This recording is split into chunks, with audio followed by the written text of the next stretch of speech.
Salam alaikum, Jamien. Dans cette séance, on va voir la correction du problème de l'examen national de l'année 2005, session normale, option PC et SVD. Alors maintenant, on passe à l'énoncé. Alors maintenant, on passe à la correction. Alors, l'énoncé ou bien le problème contient trois parties. Alors maintenant on commence avec la partie numéro 1. Alors il nous donne g de x égale à x moins 1 moins ln de x. Alors il nous demande de calculer sa dérivée et d'en déduire son sens de variation. Alors maintenant on passe à la correction. Alors soit x appartenant à l'intervalle 0 plus 7, alors la fonction dérivée de g donc égale à quoi? Égale à x moins 1 moins ln de x, le tout prime. Alors on a juste un rappel, alors qu'on voyait toujours, donc je vais faire des rappels dans ce côté là et dans cette marge là. Alors la fonction ou bien la dérivée de la fonction ln égale à quoi? Égale à 1 sur x, bien sûr sachant que x appartient à r étoile plus, c'est-à-dire x est supérieur strict dans 0, bien sûr, et la dérivée de x moins 1 donc égale à 1, donc d'où alors on a cette égalité, donc on réduit le dénominateur, on trouve g' de x égale à quoi? Égale à x moins 1 sur x. Alors pour déduire les variations de la fonction g, donc on doit déterminer le signe de la fonction dérivée. Alors le signe de g' de x est celui du numérateur, car x est supérieur strictement à 0 au niveau du numérateur, c'est bon? Alors donc on va voir donc le tableau de variation suivant. Alors sur 0, 1, g' de x est négatif, sur 1 plus l'infini, donc c'est positif. Bien sûr la fonction, n'oublions pas que ça sache, dans votre 0, la fonction n'est pas définie au 0. Alors d'où la fonction sur l'intervalle 0, 1 est strictement décroissante, sur 1 plus l'infini est strictement croissant. C'est bon? Et n'oublions pas de calculer g de 1. G de 1 égale à quoi? Égale à 1 moins 1. On replace bien sûr dans l'expression de la fonction g. Alors ça donne 1 moins 1 moins ln de 1. Alors juste un rappel, ln de 1 égale à quoi? Égale à 0. Alors d'où g de 1 égale à quoi? Égale à 0.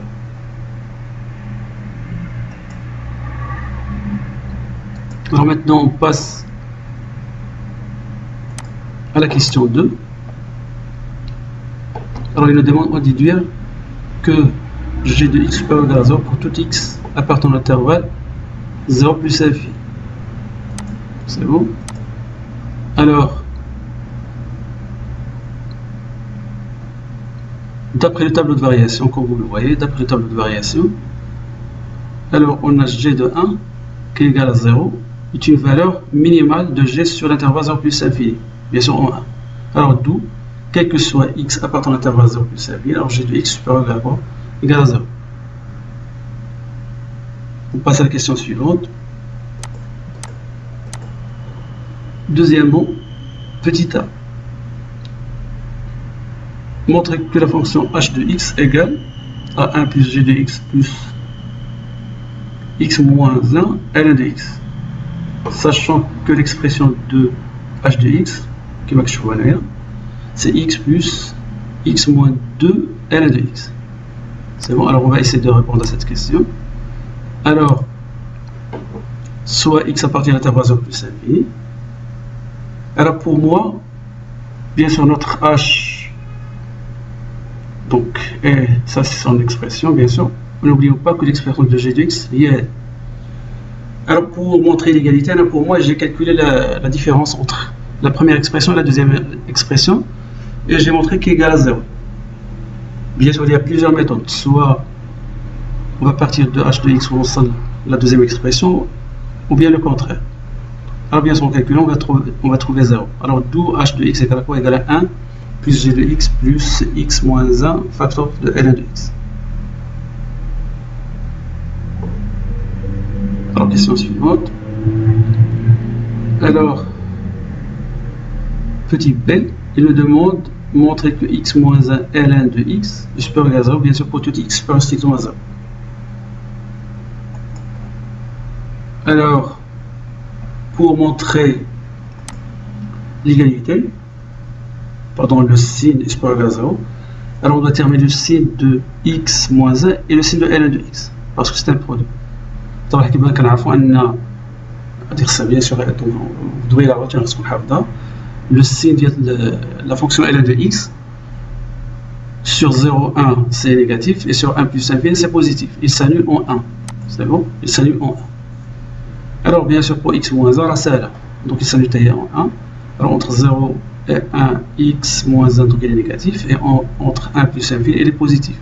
Alors de même pour ln de x. Alors en faisant le produit, donc on trouve que entre 0 et 1, x moins 1 ln de x est positif. Et de même sur 1 plus infini. Alors d'où, alors x moins 1 ln de x supérieur à quoi? À 0. Maintenant on passe à la question suivante. Alors troisièmement, alors on déduit que h de x supérieur strictement à 0 pour tout x de l'intervalle 0 plus infini. Alors pour répondre à cette question, alors on doit utiliser la question précédente. Alors on a h de x, on va utiliser là la nouvelle expression de h de x égale à 1 plus g de x plus ainsi de suite. Alors puisque g de x supérieur à 0, on l'a déjà démontré à la question petite en 1 petit p, c'est bon comme vous le voyez, et x moins 1 facteur de ln de x supérieur à 0, on vient de le démontrer. Alors en faisant la somme, on va avoir donc un résultat toujours, bien sûr, supérieur à 0. Alors en rajoutant un 1, une autre expression sera strictement supérieure à 0. Et n'oublions pas que cette expression est l'expression de h de x. Alors d'où h de x supérieur strictement à 0, bien sûr, pour tout x appartenant à l'intervalle 0 plus infini. Alors maintenant on passe à la question suivante. Alors, partie niveau 2. Il nous donne l'expression de f de x, il y a 1 plus x ln de x moins ln de x au carré. Bien sûr, c'est sa courbe représentative dans un repère orthonorme. Alors en premier lieu, il nous demande de calculer limite de f de x en 0 plus, c'est-à-dire à droite. Puis interpréter géométriquement le résultat trouvé. D'un coup, tu sais l'interprétation géométrique. Là, il y a le calcul de la limite ou l'interprétation géométrique. Alors, en premier lieu, on calcule la limite. Alors, bien sûr, soit x appartient à l'intervalle 0 plus infini, et ainsi de suite. Alors, on calcule la limite en, plus en 0 plus. Alors, notre f de x, donc on calcule x ln de x en premier lieu. Alors, x ln de x, limite en 0 plus, donc égal à 0. Alors, juste un rappel, donc comme vous le voyez ici, limite en 0 plus de ln de x, donc égal à moins l'infini, et limite de x ln de x en 0 plus, donc égal à 0. Alors, ce sont deux propriétés donc fondamentales. Alors, d'où, donc pour la première, donc égal à 0, et pour la deuxième, égal à plus infini. Alors, en faisant la somme, alors limite en 0 plus de f de x égale à quoi? Égale à moins l'infini.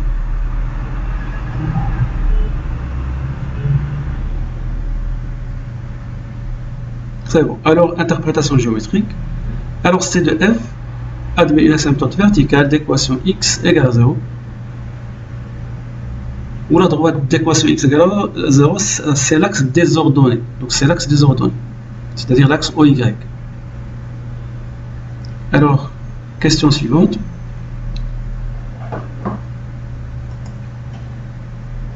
Bien sûr, toujours la partie numéro 2. Alors, premièrement, petit p, il nous demande de calculer limite en plus infini, puis déterminer les branches infinies de la courbe CDF. C'est bon? On a l'indice. Alors, on remarque quoi? Que f de x égale à 1 plus xn. C'est-à-dire, on va utiliser cette nouvelle expression. 1 plus x ln de x fois, entre parenthèses, 1 moins ln de x sur x. Alors, limite en plus infini de f de x, donc, comme vous le voyez, donc on va réécrire l'expression de f de x, et cette nouvelle expression, pardon, cette expression, on va la remplacer avec la nouvelle expression. Il y a 1 plus x ln de x fois 1 moins ln de x sur x. Alors juste un rappel, comme vous voyez, c'est un trouve ديما هنايا كنعطيكم des rappels qui sont liés مع la correction. Alors comme vous le voyez, x, ln de x, propriété en plus l'infini, donc ça tend, ce n'est pas une propriété. X, tout simplement, x tend vers plus l'infini, ou ln tend vers plus l'infini, donc le produit tend vers plus l'infini. C'est bon? Ce n'est pas une propriété. Et là, ln de x sur x, c'est une propriété. Donc il tend vers 0. Donc c'est-à-dire, il va égal à quoi? Égal à 0. Plus 1, donc c'est 1 fois plus l'infini, donc ça donne plus l'infini, plus 1, donc c'est plus l'infini, donc c'est plus l'infini. C'est bon? Bien sûr, donc j'ai donné l'explication ici. C'est bon. Alors limite en plus l'infini de x, ln de x donc égal à plus l'infini, c'est tout simplement plus l'infini fois plus l'infini. Et ln de x sur x, donc en plus l'infini, donc ça donne 0. C'est bon. Alors pour déterminer les branches infinies,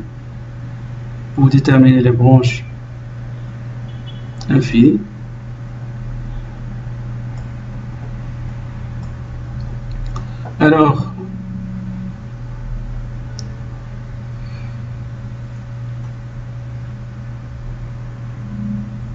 bien sûr juste un rappel ici. Alors la première chose à faire, donc c'est limite en plus infini de notre f de x, est-ce qu'il est égal à une valeur finie ou bien à l'infini? Bien sûr dans notre cas égal à l'infini. Donc puisqu'il est égal à l'infini, donc on doit passer à l'étape suivante. C'est bon? Alors on doit calculer la limite en plus infini de f de x sur x. C'est bon? Alors on va diviser cette expression et on va diviser par x. Alors 1 divisé par x, ça donne 1 sur x. ln de x divisé par x, ça donne ln de x. C'est bon, il reste pratiquement. Alors quand x tend vers plus l'infini, 1 sur x tend vers 0. ln de x sur x, c'est une propriété, donc tend vers 0. Donc 1 moins 0, donc ça donne 1. Et ln de x tend vers plus l'infini. Bien sûr, ici c'est 0, ici c'est 1, 1 fois plus l'infini, donc c'est plus l'infini. Donc d'où limite en plus l'infini de f de x sur x, donc ça donne plus l'infini. D'où c'est de f admet une branche parabolique dirigée par l'axe y en plus l'infini.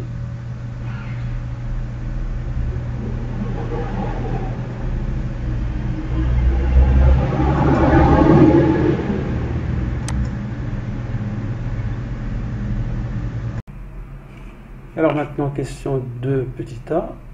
Alors il nous demande de calculer la dérivée f' et en même temps de la montrer qui est égale à h de x sur x. Alors donc en premier lieu, on calcule la dérivée. Alors f' de x égale à bien sûr l'expression donc 1 plus ainsi de suite donc prime. Alors là on va utiliser juste un rappel, si on a une fonction à la puissance n, sa dérivée donc égale à n fois u' fois u à la puissance n moins 1. Ok. Alors, si n égale à 2, alors la dérivée égale à 2 fois u' fois u. Et l'autre rappel, ln de x, sa dérivée égale à 1 sur x. C'est bon. Alors, le 1, sa dérivée égale à 0. X, ln de x, c'est le produit de deux fonctions. Alors, donc, c'est x' fois ln de x plus ln de x' fois x. Moins, alors là, on va utiliser cette propriété. Donc, alors, 2 fois ln de x' fois ln de x. Alors, on calcule. C'est bon. Alors, et après, on réduit au même dénominateur. C'est bon. Alors, on trouve f' égale à x ln de x plus x moins 2 ln de x. Bien sûr, n'oublions pas que h de x égale à x plus x moins 2 ln de x. Bien sûr, en factorisant avec ln de x, alors on trouve l'expression de h. Alors d'où f' de x égale à h de x sur x.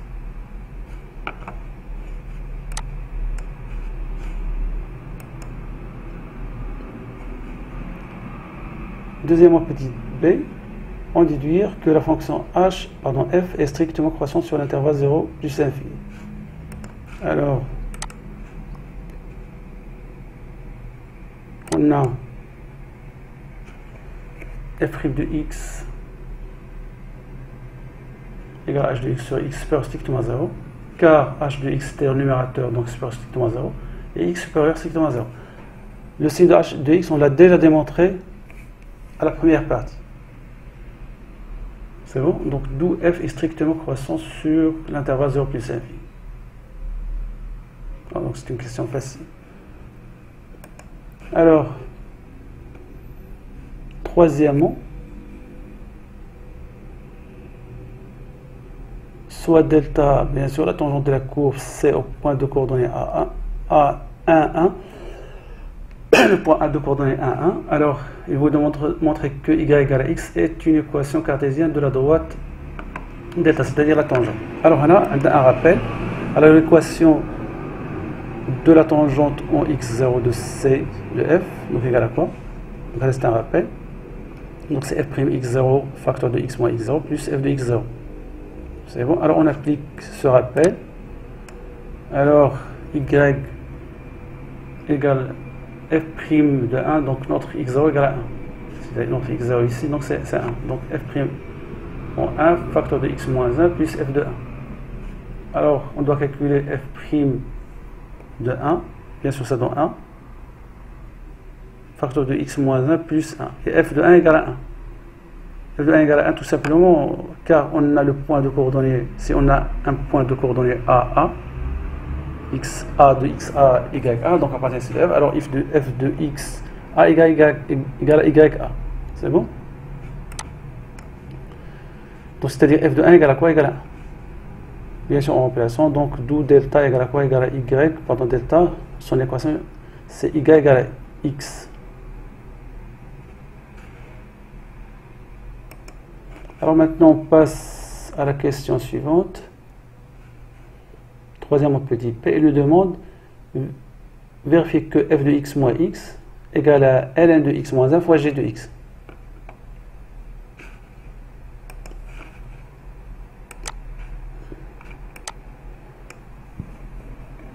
Alors bien sûr, soit x supérieur strictement à 0, alors f de x moins x égale, bien sûr ça nous donne ça, c'est bon. Alors on remarque que, bien sûr, le résultat qu'on doit démontrer, c'est, donc si on regarde ici, f de x moins x égale à ln de x moins 1, donc c'est-à-dire on doit factoriser avec x, ln de x moins 1. Alors, je vais prendre donc ce terme-là et ln de x au carré. C'est bon? Je vais les mettre d'un côté. Et ce terme-là avec ce terme-là, donc je factorise avec x. Donc ça va nous donner donc 1 moins ln de x, facteur de 1 plus ln de x. C'est bon, c'est une isontère remarquable. La deuxième. La troisième, pardon. Et là, donc ça reste toujours, donc c'est x facteur de ln de x moins 1. Et après, je factorise avec ln de x moins 1. Donc je trouve donc moins 1 moins ln de x plus x. Car 1 moins ln de x égale moins, entre parenthèses, ln de x moins 1. Voilà, je vous donne l'explication. Alors, et après, donc je trouve que f de x moins x égale à quoi? Égale à ln de x moins 1 facteur de g de x. Bien sûr, c'est le résultat demandé. Alors, on passe à la question suivante. Alors, petit c, étudier le signe de f de x moins x, puis en déduire la position relative de la courbe C et la droite delta. Alors, puisque, ou bien le signe de f de x moins x est celui de ln de x moins 1, car on a f de x moins x égale à quoi? Égale à ln de x moins 1 fois g de x, car g de x supérieur ou égal à 0 pour tout x supérieur strictement à 0. Alors,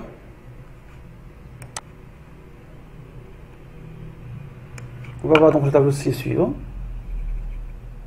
C'est bon? Alors, avant de faire le tableau, bien sûr, on dit un rappel linéaire. Alors, ln de x moins 1 égale à 0 équivaut ln de x égale à 1. Et 1 c'est ln de e. Donc, d'où alors x égale à e. Alors, le signe de ln de x moins 1 est celui de x. C'est-à-dire si on met un grand X, c'est bon, donc ils vont avoir donc le même signe. Alors donc c'est moins plus حاجه ديال une fonction affine, c'est bon, elle dépend du seuil de A, elle est le coefficient de donc moins plus, c'est bon. Alors f de x moins x, donc sur 0, 1, donc c'est négatif, c'est la même chose entre 1 et e, c'est négatif, et là c'est plus infini. Alors pourquoi en 1 égale à 0?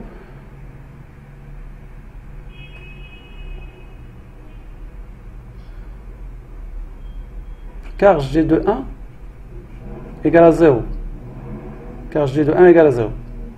Bien sûr, si on le remplace dans notre expression, donc c'est la f de x moins x, donc ça va donner le d 0. Ok, alors on continue. Alors, donc si x appartient à l'intervalle 0, e, alors c de f est au-dessous de delta. Et si x appartient à e plus infini, alors c de f est au-dessus de delta, c'est-à-dire en haut. Alors là, sur cet intervalle en bas, et c'est sur cet intervalle-là, et en haut. Bien sûr, juste on remarque là. Alors on remarque que si C de f coupe, pardon, on remarque que C de f coupe delta en 2 points. Alors le premier point, donc c'est de coordonnées A, pardon, A de coordonnées 1, 1 et B de coordonnées EE. Car si B égale à E, alors Y égale au C à E.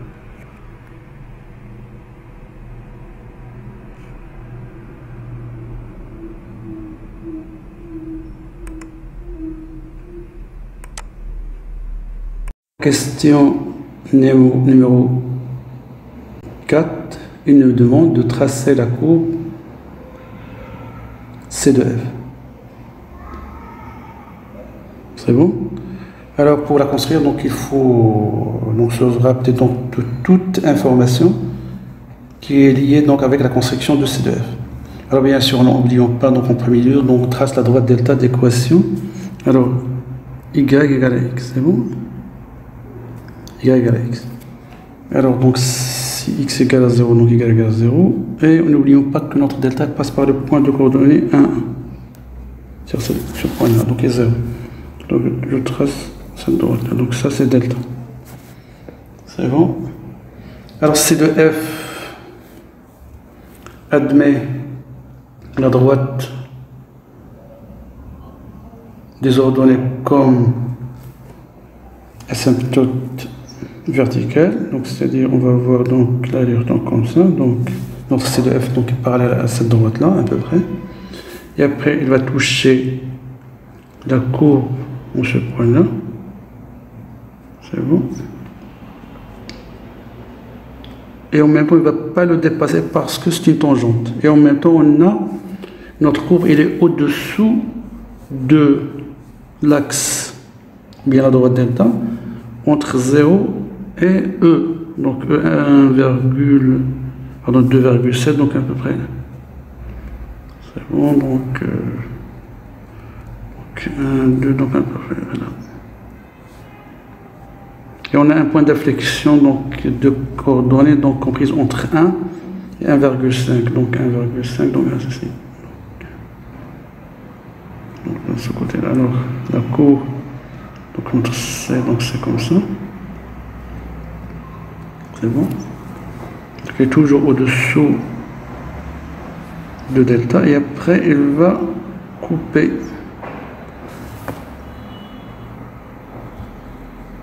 delta en E. Et n'oublions pas que on a une branche parabolique dirigée par l'axe Y. Donc à peu près, donc ça c'est notre. Donc je vais la refaire, donc c'est à peu près.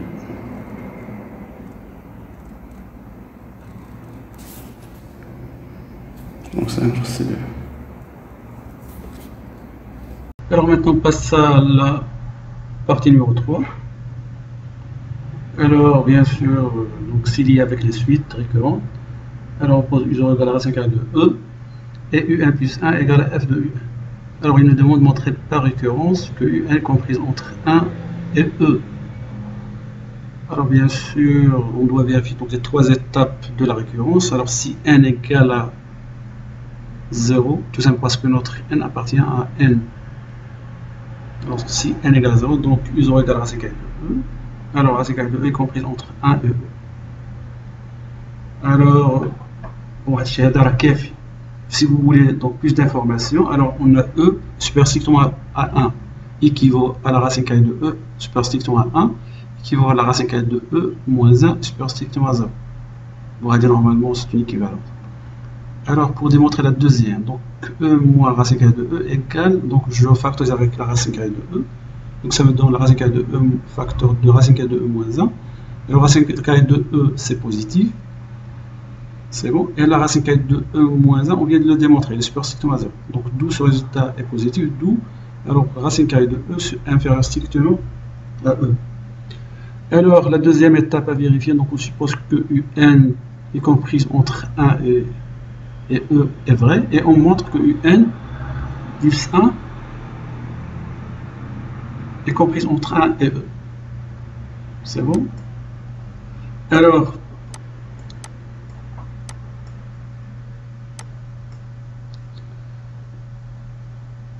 F est, pardon, donc on a UN est comprise entre 1 et E. C'est bon? Et F est croissant sur l'intervalle 0 plus l'infini. Alors qu'est-ce qu'on peut conclure?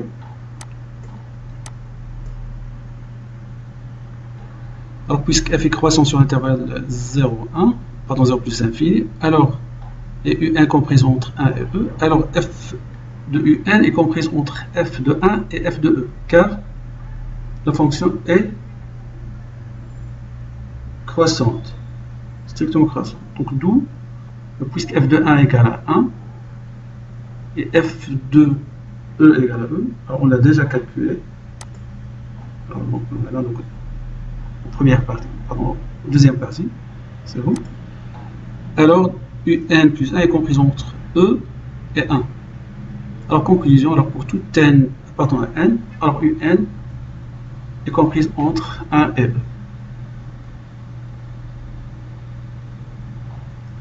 Alors maintenant, on passe à la question 2. Alors il nous demande de montrer que n est une suite décroissante. Alors là, il nous donne un indice. On pourra utiliser le résultat de la question 3, petit c, de la deuxième partie. Alors je vais là la partie 2, 3c. Alors on a quel que soit x appartient à l'intervalle 0e. Alors f de x moins x est inférieur ou égal à 0. Alors on va appliquer cette propriété sur UN. Alors on a UN, on vient de le démontrer, appartient à 1E, et 1E inclus dans l'intervalle 0E. C'est bon? Et notre fonction f, et on sait que f de x moins x est inférieur ou égal à 0. Alors donc c'est-à-dire f de UN moins UN inférieur ou égal à 0. Donc, et on remplace f de UN avec UN plus 1. C'est bon? UN ça reste toujours UN, UN plus 1 moins UN, donc inférieur ou égal à 0. C'est-à-dire UN moins plus 1 inférieur ou égal à UN. D'où, alors la fonction, notre fonction est décroissante. Alors maintenant, on passe à la question 3. Alors il nous demande de déduire que la suite UN est convergente et calculer sa limite. C'est bon? Alors juste un rappel.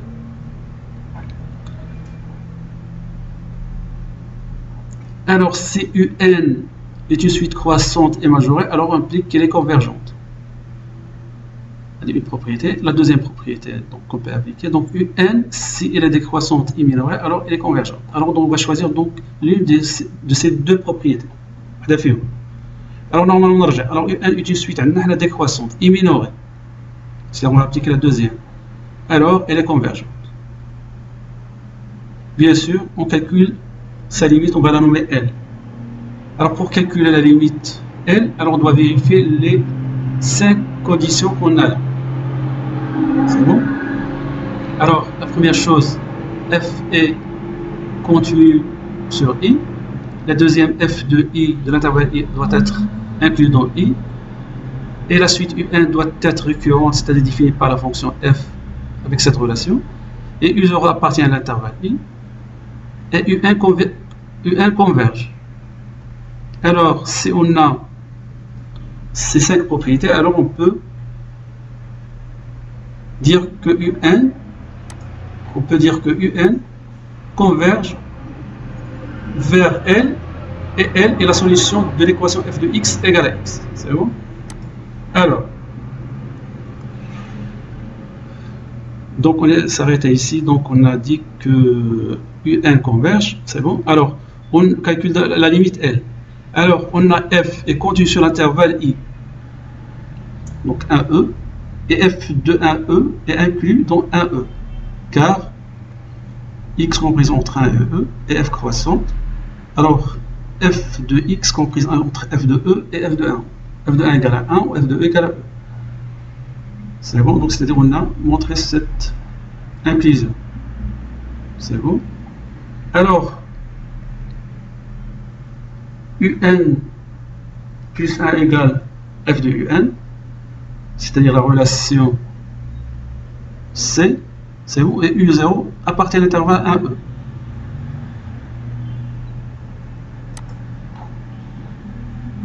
C'est bon? Alors, donc on est là. Alors, UN converge vers L. C'est bon? Pardon. Et UN converge vers L. Donc, c'est-à-dire la dernière condition. Alors, L est la solution de l'équation f de x égale à x. C'est bon? Alors, cette équation équivaut à f de x moins x égale à 0. Ou cette équation, on l'a déjà résolue. On l'a déjà résolue donc, dans la deuxième partie. Alors, donc, L soit égale à 1 ou L égale à E. Alors, laquelle on va choisir? Alors, puisque N est décroissante, alors forcément L égale à 1. Normalement, notre U0 égale à 5 et 2. C'est bon? Donc, c'est attends, les données. C'est bon? Donc, c'est bon? Alors, puisque UN est décroissante, c'est-à-dire UN va prendre ses valeurs donc par là. Donc, c'est-à-dire c'est U0, U1, U2, UN et ainsi de suite. Donc notre UN va converger vers 1, pas vers E. C'est bon? Donc c'est impossible qu'elle converge vers E. Alors d'où, donc on a dit, donc alors L égale à 1, d'où alors limite en plus infini, quand un temps va plus 1 de UN, donc égale à 1. Et c'est fini. À la prochaine fois, Inch'Allah. À bientôt.